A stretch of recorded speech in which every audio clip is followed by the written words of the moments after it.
In order to obtain the Cyber Illusionist outfit, Raven must be defeated on hard in boss rush. Two stipulations make this more difficult than normal. One, you start the fight with 0 burst, beta, and Tachybar. 2, you do not get to use a pump revive. To keep this short, I have divided this video into 3 parts. The first will be an abridged, simple walkthrough on the cheese strategy for beating her, going over only the most important parts. The second goes over gear and items and how to use them for maximum effect. The last part will be a more in-depth look at the fight. Part 1. Raven Abridged. The strategy here is quite simple. Phase 1, which is the first 2 bars of her health, is focused on filling your energy bars. Get her near a repose, then push her to Phase 2.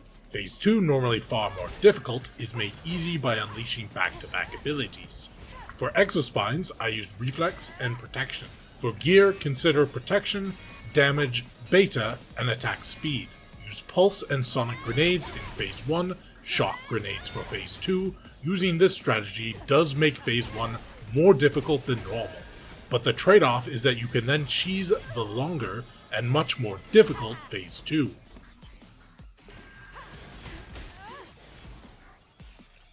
Part 2. Gear. Your Exospine is the most impactful choice. Since this strategy is about surviving and building up your 3 bars, Reflex MK2 is a must.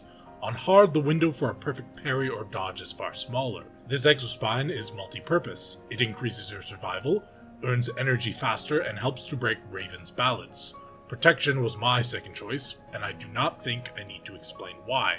There are some decent alternatives though. Recovery gives beta energy from potions. There is an Exospine for each of Burst, Beta, and Tachy abilities that make Phase 2 easier, while the Chain Exospine helps most in Phase 1. Gear is more to taste. Melee damage reduction is clearly nice. Damage when health is high is nice, since you will be trying to keep a full health bar to avoid one-shots. Beta enhancement is a good choice. Attack speed changes the feel of combat, and I would recommend continuing to use it if you have been, and if you have not been using it, to continue to not use it. Avoid double-edged gear for obvious reasons. For items, there are 3 categories: grenades, ammunition, and potions. The item menu has a bonus use of being a pause button. This is a frantic battle with a ruthless foe, so use that to give yourself time to think. The tumbler needs no explanation. You have been using it all game. I would advise not using this in Phase 1 if possible. It is powerful, and having at least half for Phase 2 is a nice thing.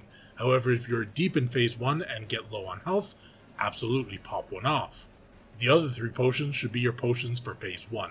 You are fairly stationary, so the Biotic Field Generator is quite useful. This item drops a field, which restores your health steadily, and it can be a nice way to cover with mid-health or combined with the Lingering Potion, which gives a heal over time. I prefer the Lingering Potion at the start of the fight when you take less damage. Highly Concentrated Potion is a weak tumbler, decent for immediate health.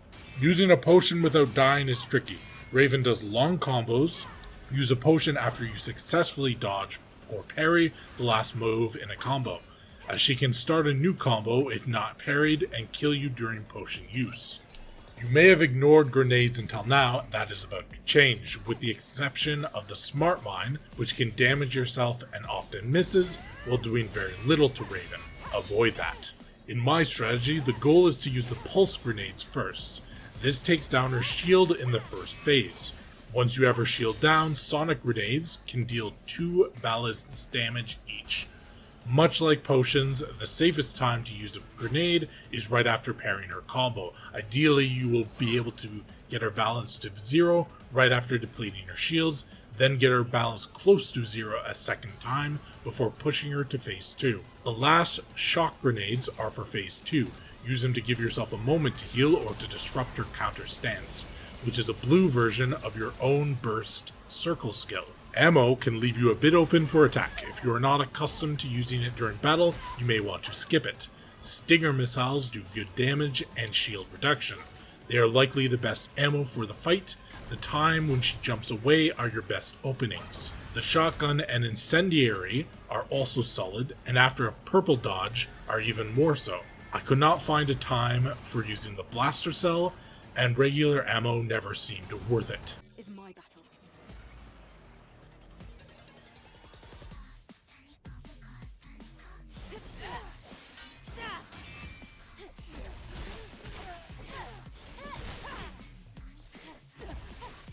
Part 3, the battle in detail. Raven has 5 shield bars. The first phase brings our health between the 3rd and 4th, meaning phase 2 is 3/5 of our total health. However, you will notice that the first phase took almost 3 minutes, and the second phase a bit over a minute, which showcases how effective this strategy is. Raven generally starts the fight with 2 moves, a delayed lower slash with a follow-up, or a quick twirl slash. After a parry, use the pulse grenades or a lingering potion if needed. Switch to sonic grenades once you are out of pulse. Parries are better than dodges. You will get burst from blue dodges, while parries are needed for both balance and the beta energy.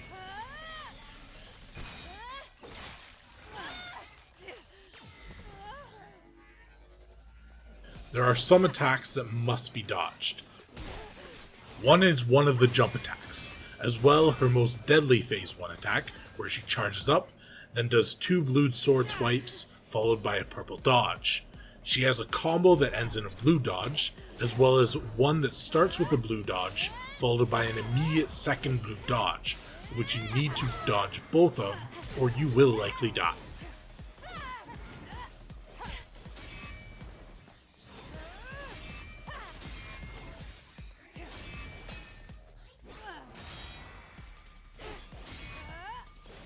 Focus upon learning Raven's attacks in the first phase.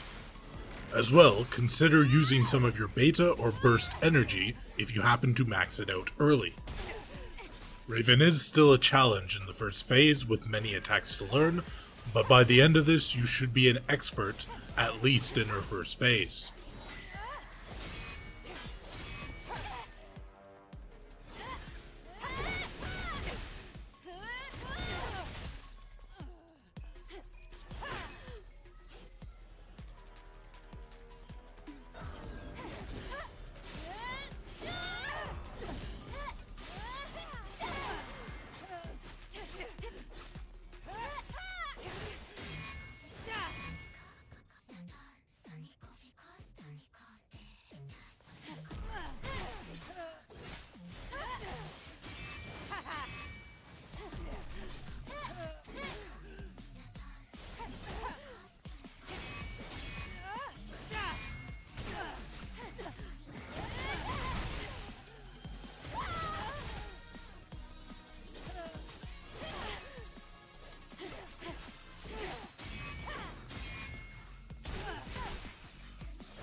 Once phase 2 starts, get that easy Ripose. Remember, you can heal before using a Ripose. Switch immediately to your Tumbler Potion and Shock Grenades. I clearly messed this up.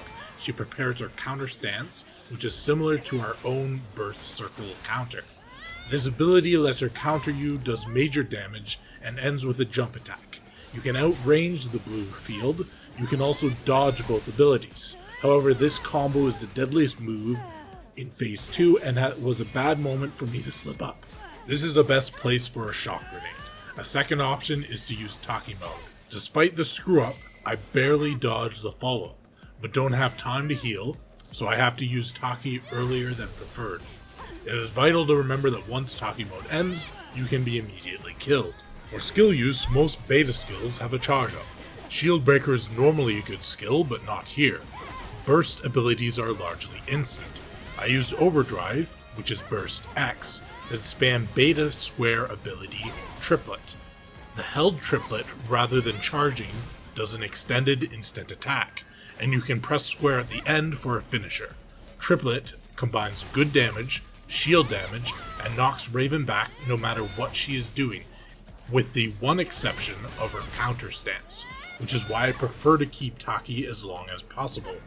That way, if you use Triplet and she uses the counter, you can immediately use Taki to survive. At the end, I didn't really use my Tumbler or need to use the shock grenades, but the strategy of keeping them for phase 2 is a very good one. And it is very clear that even with the screw-up, phase 2 is made extremely easy with this strategy. The Raven boss rush on hard is no joke. However, the strategy of putting all your effort into mastering phase 1, then cheesing phase 2 is the best way to beat her and then collect your reward. Oh, one last thing. Do not forget there is a quick time event at the very end. That would be a truly horrible way to lose the fight.